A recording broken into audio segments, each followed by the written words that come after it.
Hi hello welcome back to my YouTube channel. എല്ലാവർക്കും പുതിയൊരു വീഡിയോയിലേക്ക് സ്വാഗതം. കേരളത്തിൽ പ്ലസ് ടുവിന് ശേഷം മറ്റ് സംസ്ഥാനങ്ങളിൽ പോയി പഠിക്കുന്ന ഒരുപാട് സ്റ്റുഡൻസ് ആണ് ഇന്ന് നമുക്ക് ചുറ്റുമുള്ളത്. ഒന്നെങ്കിൽ അവർക്ക് അലോട്ട്മെന്റ് കിട്ടാത്തത് കാരണം, ഇല്ലെങ്കിൽ പ്ലസ് ടുവിന്റെ റിസൾട്ട് വരുന്നതിന് മുമ്പ് തന്നെ അവർ തീരുമാനിച്ചിട്ടുണ്ടാവും മറ്റ് സംസ്ഥാനങ്ങളിൽ ഏതെങ്കിലും ഒരു കോളേജിൽ പോയി പഠിക്കണമെന്ന്. ഇനി അതും അല്ലെങ്കിൽ പുറത്തു പോയി പഠിക്കണമെന്ന് ആഗ്രഹമായി പോകുന്നവരും ഉണ്ട്. പലരും തന്നെ ആ ഒരു കോളേജിനെ പറ്റി അന്വേഷിക്കുകയോ അല്ലെങ്കിൽ ആ ഒരു താമസിക്കാൻ പോകുന്ന ആ ഒരു സ്ഥലത്തെ പറ്റി അന്വേഷിക്കുകയോ. കാരണം പ്ലസ് ടുവിന് ശേഷം 4-5 വർഷം നമ്മൾ സ്ഥിരമായി താമസിക്കേണ്ട ഒരു സ്ഥലമാണ് നമ്മൾ ചൂസ് ചെയ്യുന്ന ആ ഒരു കോളേജ് അല്ലെങ്കിൽ അതിനോട് ചുറ്റുവട്ടമായിട്ടുള്ള സറൗണ്ടിങ്സ് എന്ന് പറയുന്നത്. അപ്പോൾ വ്യക്തമായ ഒരു ധാരണയും വ്യക്തമായ ഒരു അറിവും ഇല്ലാതെ അവിടെ പോയി കഴിഞ്ഞാൽ ഒരുപാട് കുരുക്കുകൾ അല്ലെങ്കിൽ ഒരുപാട് അപകടങ്ങൾ നമുക്ക് സംഭവിച്ചേക്കാം. പലരും തന്നെ ഏജൻസിക്കാർ വന്ന് പറഞ്ഞ് അവരെ കൊണ്ട് കൺവിൻസ് ചെയ്യിപ്പിച്ച് ഒരു കോളേജിനെ ചൂസ് ചെയ്ത് നമ്മളൊന്നും നോക്കാതെ ഒന്ന് പോയി പോലും അന്വേഷിക്കാതെ തീരുമാനം എടുത്ത് അങ്ങനെ പഠിക്കാൻ വേണ്ടി പോകുന്നവരാണ്. എന്നാൽ നിങ്ങൾ അറിഞ്ഞിരിക്കേണ്ട കുറച്ച് കാര്യങ്ങളുണ്ട്. കേരളത്തിൽ നിന്ന് പുറത്തു പോയി പഠിക്കരുത് എന്നൊന്നും ഞാൻ പറയത്തില്ല. ഏത് കോളേജിൽ പഠിച്ചാലും 4 വർഷമോ 5 വർഷമോ കഴിഞ്ഞതിന് ശേഷം നമ്മൾ ആ ഒരു ഗ്രാജുവേറ്റഡ് ആയിട്ടായിരിക്കും വരുന്നത്. അതുകൊണ്ട് പോയി പഠിക്കരുത് എന്നൊരു അഭിപ്രായക്കാരിയല്ല ഞാൻ. പഠിക്കാം, കുഴപ്പമൊന്നുമില്ല. നല്ല നല്ല ഒരുപാട് കോളേജുകൾ കേരളത്തിന് പുറത്തുണ്ട്. നല്ല നിലവാരം പുലർത്തുന്ന ഒരുപാട് കോളേജുകളുണ്ട്. എന്നാൽ നിങ്ങൾ അറിഞ്ഞിരിക്കേണ്ട കുറച്ച് ഡൂസ് ഡോൺസ് ഉണ്ട്. അപ്പൊ അതൊക്കെയാണ് ഇന്നീ ഒരു വീഡിയോയിൽ എക്സ്പ്ലെയിൻ ചെയ്യാൻ പോകുന്നത്. പുതുതായി വീഡിയോ കാണുന്നവർ ഡെഫിനറ്റ്ലി ചാനൽ സബ്സ്ക്രൈബ് ചെയ്തിട്ട് കാണുക.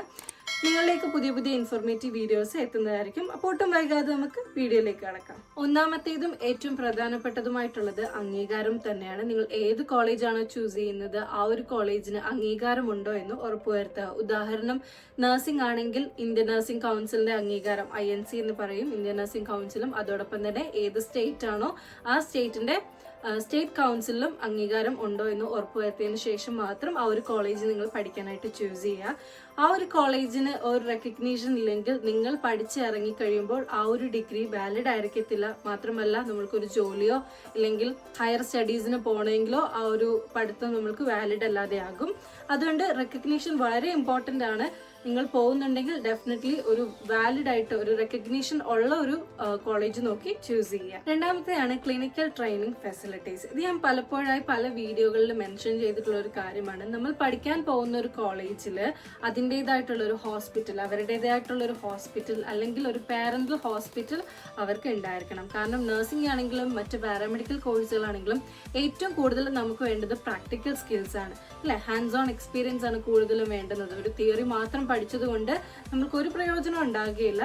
അപ്പോൾ പ്രാക്ടിക്കൽ സൈഡ് നല്ലതുപോലെ പ്രൊവൈഡ് ചെയ്യാൻ പറ്റുന്ന ഒരു കോളേജ് ആയിരിക്കണം. അത് പ്രൊവൈഡ് ചെയ്യണമെങ്കിൽ നല്ലൊരു ഹോസ്പിറ്റൽ ഉണ്ടായിരിക്കണം.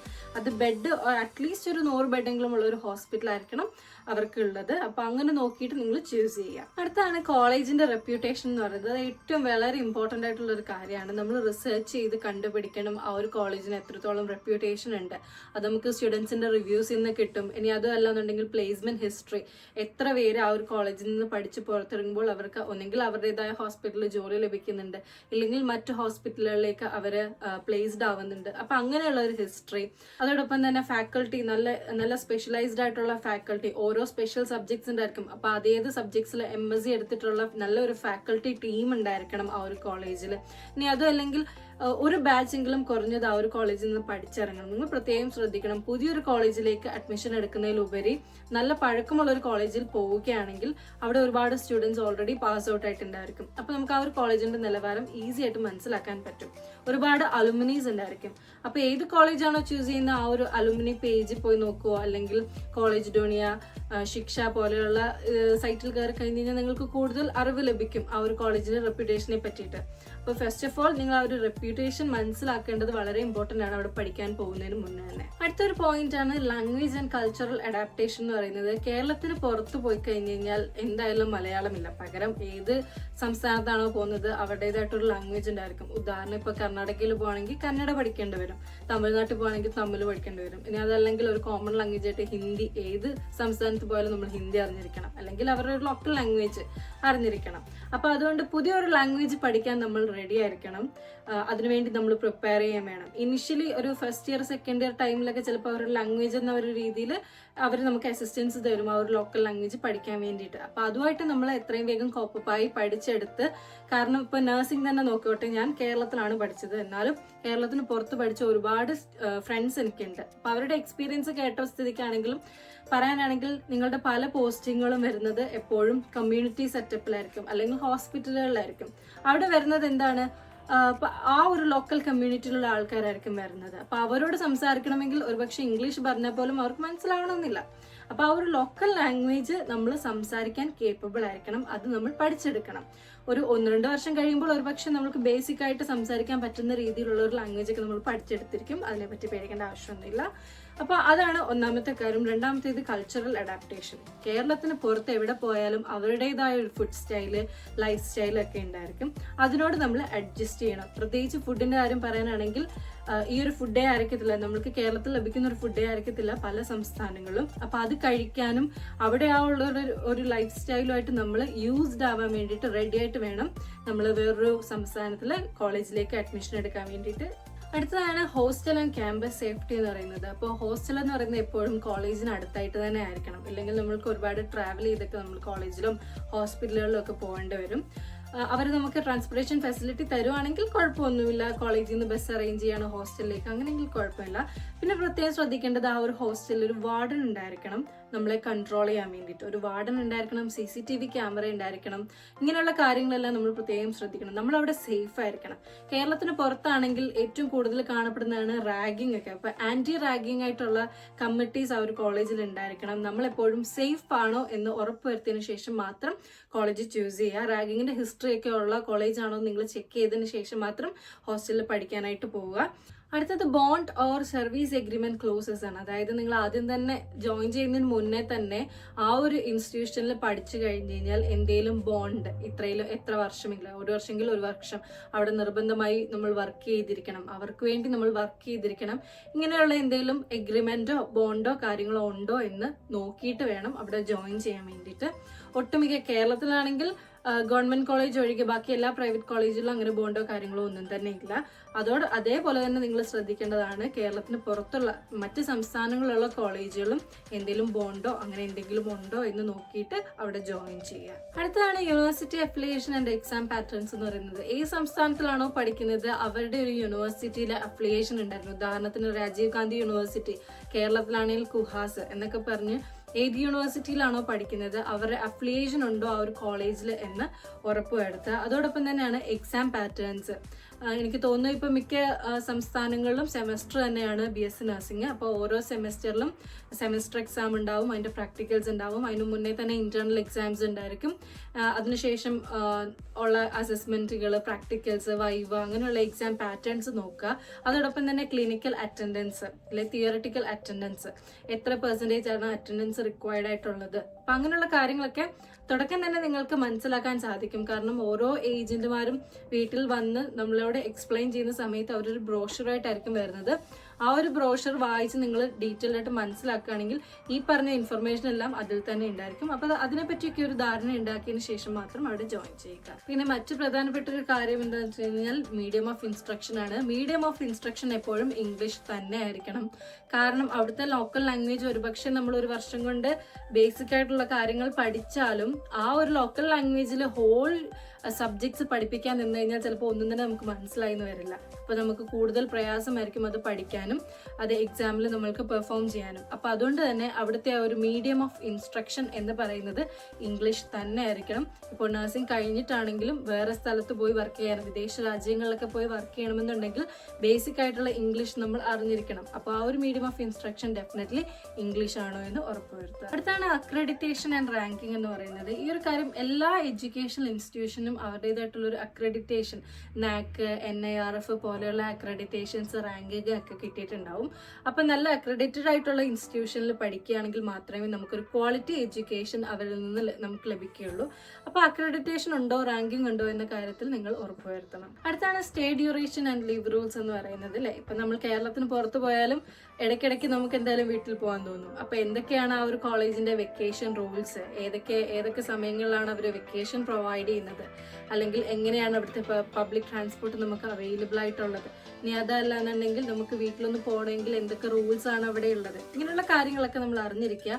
മാത്രമല്ല കേരളത്തിലേക്ക് വരാനുള്ള ട്രാവൽ കണക്ടിവിറ്റി നിങ്ങൾ ഉറപ്പുവരുത്തണം. ചില കോളേജുകളൊക്കെ ഒരുപക്ഷെ സിറ്റിയിൽ നിന്ന് ഒരുപാട് മാറിയിട്ടോ അല്ലെങ്കിൽ ദൂരെ ആയിരിക്കും. അപ്പോൾ നമുക്ക് ആ ഒരു ട്രാൻസ്പോർട്ടേഷൻ തന്നെ നല്ല ബുദ്ധിമുട്ടായിരിക്കും. അപ്പോൾ ഇങ്ങനെയുള്ള കാര്യങ്ങളൊക്കെ നിങ്ങൾ ആദ്യമേ മനസ്സിലാക്കണം.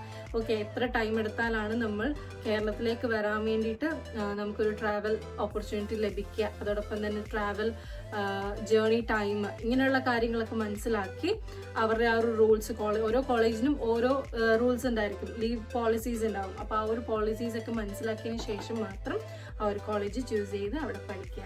അടുത്താണ് job placement and internship opportunities എന്ന് പറയുന്നത്. ഇപ്പോൾ ചില കോളേജുകളൊക്കെ ആണെങ്കിൽ ഒന്നെങ്കിൽ അവരുടെ പാരന്റൽ ഹോസ്പിറ്റലിൽ തന്നെ നമുക്ക് പഠിച്ചിറങ്ങിയിട്ട് ജോലി ചെയ്യാനുള്ള അവസരം തരും. ഇനി അതും അല്ലെങ്കിൽ അവരുമായിട്ട് ടൈപ്പ് ആയിട്ടുള്ള വലിയ മറ്റ് പ്രൈവറ്റ് ഹോസ്പിറ്റലുകൾ നമുക്ക് പ്ലേസ്മെന്റ് ക്യാമ്പസ് പ്ലേസ്മെന്റ് ഒക്കെ തരുന്നതായിരിക്കും. അപ്പം അങ്ങനെയുള്ള എന്തെങ്കിലും പ്ലേസ്മെന്റോ കാര്യങ്ങളോ ഉണ്ടോ എന്ന് നിങ്ങൾ അവിടെ ജോയിൻ ചെയ്യുന്നതിന് മുമ്പ് ഉറപ്പുവരുത്തിയിട്ട് ആ ഒരു കോളേജ് ചൂസ് ചെയ്യുക. മറ്റൊരു പ്രധാനപ്പെട്ട കാര്യം എന്ന് പറയുന്നത് അലുമിനി കണക്ട് ആണ്. ആ ഒരു കോളേജിൽ നിന്ന് പാസ് ഔട്ട് ആയ ആരെങ്കിലും നിങ്ങൾക്ക് അറിയാമെങ്കിൽ അവരുമായിട്ട് വ്യക്തമായിട്ട് ചോദിച്ച് മനസ്സിലാക്കി വെക്കുക. ആ ഒരു കോളേജിനെ പറ്റിയും ഹോസ്റ്റലിനെ പറ്റിയും അല്ലെങ്കിൽ ആ ഒരു സറൗണ്ടിങ്സിനെ പറ്റിയൊക്കെ നന്നായിട്ട് മനസ്സിലാക്കി വെക്കുക. ഇനി അതല്ല അവിടുത്തെ ഫാക്കൽറ്റീസോ അങ്ങനെ ആരെങ്കിലുമായിട്ട് നിങ്ങൾക്ക് പരിചയമുണ്ടെങ്കിൽ അവരിൽ നിന്നും നിങ്ങൾക്ക് ഇൻഫർമേഷൻസ് കളക്ട് ചെയ്യാൻ പറ്റും. അപ്പോൾ ഒരു കോളേജ് അറിയാതെ പോകുന്നതിനേക്കാളും നല്ലതായിരിക്കും നമ്മൾ അറിഞ്ഞു പോവുക എന്നുള്ളത്. അപ്പോൾ ഇങ്ങനെയുള്ള കാര്യങ്ങളൊക്കെ മനസ്സിലാക്കിയതിന് ശേഷം മാത്രം ആ ഒരു കോളേജ് നിങ്ങൾ ചൂസ് ചെയ്യാം. വേറൊരു ഇമ്പോർട്ടൻറ്റ് കാര്യം എന്ന് പറയുന്നത് ക്യാമ്പസ് വിസിറ്റ് ആണ്. അഡ്മിഷൻ എടുക്കുന്നതിന് മുമ്പ് ഒരിക്കലെങ്കിലും നിങ്ങൾ ആ ഒരു ക്യാമ്പസിൽ പോയി ഹോസ്റ്റലും അതുപോലെ ഹോസ്പിറ്റലും ആ ഒരു കോളേജും ഒക്കെ ഒന്ന് ചുറ്റുപാടും ഒക്കെ ഒന്ന് കണ്ട് മനസ്സിലാക്കുകയാണെങ്കിൽ ഏറ്റവും ബെസ്റ്റ് ആണ്.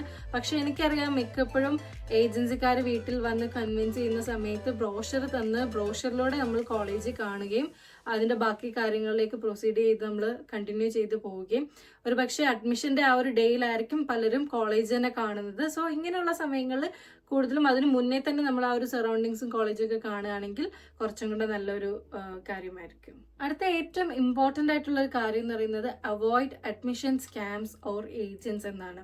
കേരളത്തിന് പുറത്ത് എൻട്രൻസ് എക്സാമുകൾ ഉണ്ടെങ്കിൽ കൂടിയും പലരും അതിനൊന്നും അപ്പിയർ ചെയ്യാതെ ഏജൻസി ത്രൂ ആണ് ഒരു ഭൂരിപക്ഷം സ്റ്റുഡൻസും മറ്റ് കോളേജുകളിൽ അഡ്മിഷൻ എടുക്കുന്നത് അല്ലേ. അപ്പോൾ അവരൊരു ഏജന്റ് നമ്മുടെ വീട്ടിൽ വരുന്നു, ഒരു ബ്രോഷറായിട്ട് വീട്ടിൽ വരുന്നു, ഒരു പക്ഷേ അത് +1 റിസൾട്ട് പോലും വന്നിട്ടുണ്ടാവില്ല. ബ്രോഷറായിട്ട് വന്ന് നമ്മളെ കൺവിൻസ് ചെയ്ത് ഈ ഒരു കോളേജിൽ ഇങ്ങനെ ഫെസിലിറ്റി ഉണ്ട്, അങ്ങനെ ഫെസിലിറ്റി ഉണ്ട്, ഫീസ് ഇത്രയേ ഉള്ളൂ, പഠിക്കാൻ ഈസി ആയിട്ട് അഡ്മിഷൻ ലഭിക്കും, ഇങ്ങനെയുള്ള ഒരുപാട് കാര്യങ്ങൾ പറഞ്ഞ് നമ്മളെ കൺവിൻസ് ചെയ്യിപ്പിച്ച് ആ ഒരു കോളേജിൽ എങ്ങനെയെങ്കിലും അഡ്മിഷൻ എടുക്കാനായിട്ട് നോക്കും. മാത്രമല്ല അവർ കുറേ ഡൊണേഷൻ ഫീസ് അങ്ങനെ പലതുമായിട്ട് അവർ പറയുകയും ചെയ്യും. അപ്പം നമ്മൾ എന്ത് ചെയ്യും, കണ്ണും പൂട്ടി നമ്മൾ ആ ഒരു എന്താണ് അവർ ഡൊണേഷൻ പറയുന്നത് ആ ഒരു ഫീസും കൊടുക്കും. അവരിൽ നിന്ന് റെസീപ്റ്റോ അല്ലെങ്കിൽ ആ ഒരു കോളേജിൽ ഒന്ന് വിളിച്ചു ചോദിക്കുകയോ അല്ലെങ്കിൽ ആ ഒരു കോളേജിന്റെ ഒഫീഷ്യൽ വെബ്സൈറ്റിൽ കയറി ഇങ്ങനെയുള്ള കാര്യങ്ങളൊക്കെ ഉള്ളതാണോ ഇല്ലാത്തതാണോ ഇങ്ങനെയൊന്നും അന്വേഷിക്കാതെ ബ്ലൈൻഡ് ആയിട്ടായിരിക്കും നമ്മൾ അവരെ ട്രസ്റ്റ് ചെയ്യുന്നത്. സോ ഇങ്ങനെയുള്ള സ്കാമുകൾ അല്ലെങ്കിൽ ഇങ്ങനെയുള്ള ഏജൻസി അങ്ങനെയുള്ളതൊക്കെ നിങ്ങൾ വിശ്വസിക്കാതിരിക്കുക. അവരുടെ ഫേക്ക് പ്രോമിസുകളിൽ വീഴാതിരിക്കുക. ഏതെങ്കിലും ഒരു സീറ്റ് നിങ്ങൾ എടുക്കുകയാണ്, അവർ പറയുകയാണെങ്കിൽ ഇനിഷ്യലി നിങ്ങളൊരു 20,000 റുപ്പീസ് പേ ചെയ്യണം അല്ലെങ്കിൽ 30,000 റുപ്പീസ് പേ ചെയ്യണം എന്ന് പറയുകയാണെങ്കിൽ ഡെഫിനറ്റ്ലി അതിനൊരു തെളിവും കൂടെ നിങ്ങൾ വാങ്ങിച്ചു വെക്കുക, എന്തെങ്കിലും റെസിപ്റ്റോ കാര്യങ്ങളോ. ഇനി അതും അല്ലെങ്കിൽ കോളേജിൽ വിളിച്ച് നിങ്ങൾ ഉറപ്പ് വരുത്തണം ഇങ്ങനൊരു കോളേജ് നിലവിലുണ്ടോ അല്ലെങ്കിൽ ഇങ്ങനൊരു കോളേജിന് ഇങ്ങനൊരു ഫീസ് നമ്മൾ ആദ്യം കൊടുക്കേണ്ടതായിട്ടുള്ളൂ. ഇങ്ങനെയുള്ള കാര്യങ്ങളൊക്കെ അന്വേഷിച്ചതിന് ശേഷം മാത്രം ഇറങ്ങിത്തിരിക്കുക. നമ്മൾ അടയ്ക്കുന്ന ഓരോ പൈസയ്ക്കും നമുക്ക് വാലിഡ് ആയിട്ടുള്ളൊരു തെളിവ് വേണം. പിന്നീട് നമ്മൾ അവരുടെ പൊടി പോലും കണ്ടില്ലെങ്കിൽ ആ ഒരു പൈസ നമുക്ക് നഷ്ടമാകും. കാരണം ഒരുപാട് സ്കാംസ് നടക്കുന്നുണ്ട് ഈ ഒരു അഡ്മിഷന് പിന്നിൽ. അപ്പം ഇങ്ങനെയുള്ള സ്കാംസിലൊന്നും പോയി പെടാതിരിക്കാനായിട്ട് ശ്രദ്ധിക്കുക. അതുകൂടാതെ മറ്റൊരു കാര്യം കൺസൾട്ടൻസീസ് ആണ്. ഒരുപാട് കൺസൾട്ടൻസീസ് ഇങ്ങനെ അഡ്മിഷൻസ് ഓഫർ ചെയ്യുന്നുണ്ട്. അപ്പം നിങ്ങൾ അവരിൽ സമീപിക്കുന്നതിന് മുമ്പ് തന്നെ അവരുടെ ഒരു ഗൂഗിൾ റിവ്യൂസ് നോക്കണം. എത്ര സ്റ്റുഡൻസ് അവരിലൂടെ അഡ്മിഷൻ എടുത്തിട്ടുണ്ട്, പാസ് ഔട്ട് ആയിട്ടുണ്ട്, ഇങ്ങനെയുള്ള കാര്യങ്ങളൊക്കെ ശ്രദ്ധിച്ചതിന് ശേഷം മാത്രം അവരെ നിങ്ങൾ സമീപിക്കുക. അപ്പോൾ ഇതെല്ലാമാണ് കേരളത്തിന് പുറത്ത് മറ്റ് സംസ്ഥാനങ്ങളിൽ അഡ്മിഷൻ എടുക്കുമ്പോൾ ചെയ്യുമ്പോൾ ശ്രദ്ധിക്കേണ്ട കാര്യങ്ങൾ. അപ്പോൾ ഇതെല്ലാം ശ്രദ്ധിച്ചതിന് ശേഷം മാത്രം നിങ്ങൾ അഡ്മിഷൻ ഉറപ്പുവരുത്തുക. ആരും തന്നെ അപകടത്തിലോ അല്ലെങ്കിൽ അബദ്ധത്തിലോ ചെന്ന് ചാടാതിരിക്കുക. കാരണം ഒരു മെജോറിറ്റി ഓഫ് പീരീഡ് നമ്മൾ സ്പെൻഡ് ചെയ്യേണ്ട ടൈമാണ് നമ്മുടെ ഈ ഒരു കോളേജ് ലൈഫ് എന്ന് പറയുന്നത്. അപ്പോൾ ആ ഒരു കോളേജ് ലൈഫ് ഏറ്റവും അടിപൊളിയായിട്ട് ഏറ്റവും എഫക്റ്റീവായിട്ട് ചൂസ് ചെയ്യുക എന്നുള്ളത് ഓരോ സ്റ്റുഡൻസിൻ്റെയും ഓരോ പാരൻസിൻ്റെയും ഉത്തരവാദിത്തമാണ്. അപ്പോൾ നിങ്ങളിതെല്ലാം അന്വേഷിച്ചതിന്, പ്രത്യേകിച്ച് പാരൻസ് ഇതെല്ലാം അന്വേഷിച്ചതിന് ശേഷം മാത്രം നിങ്ങളുടെ മക്കളെ അങ്ങോട്ടേക്ക് പഠിക്കാനായിട്ട് വിടുക. വരും ദിവസങ്ങളിൽ നമ്മൾ കേരളത്തിന് നിയർ ബൈ ആയിട്ടുള്ള സ്റ്റേറ്റ്സിലെ ഇമ്പോർട്ടൻറ്റ് കോളേജ്, ഉദാഹരണത്തിന് കർണാടക, തമിഴ്നാട്, പോണ്ടിച്ചേരി പോലെയുള്ള സ്ഥലങ്ങളിലുള്ള ഇമ്പോർട്ടൻ്റ് ആയിട്ടുള്ള കോളേജുകളും ടോപ്പ് കോളേജസും ഒക്കെ ലിസ്റ്റ് ഡൗൺ ചെയ്ത് നമ്മൾ എക്സ്പ്ലെയിൻ ചെയ്യുന്നതായിരിക്കും. ചാനൽ ഇതുവരെ സബ്സ്ക്രൈബ് ചെയ്തിട്ടില്ലാത്തവരെ എത്രയും വേഗം സബ്സ്ക്രൈബ് ചെയ്യുക. വരും ദിവസങ്ങളിലുള്ള ഇൻഫോർമേറ്റീവ് വീഡിയോസ് നിങ്ങളിലേക്ക് എത്തുന്നതായിരിക്കും. ഈ ഒരു വീഡിയോ ഇഷ്ടപ്പെട്ടിട്ടുണ്ടെങ്കിൽ എല്ലാവരും ലൈക്ക് ചെയ്യുക, ഫ്രണ്ട്സിനൊക്കെ ഷെയർ ചെയ്യുക, സപ്പോർട്ട് ചെയ്യുക. അപ്പോൾ മറ്റൊരു വീഡിയോയുമായി കാണുന്നതുവരെ എല്ലാവർക്കും ബൈ.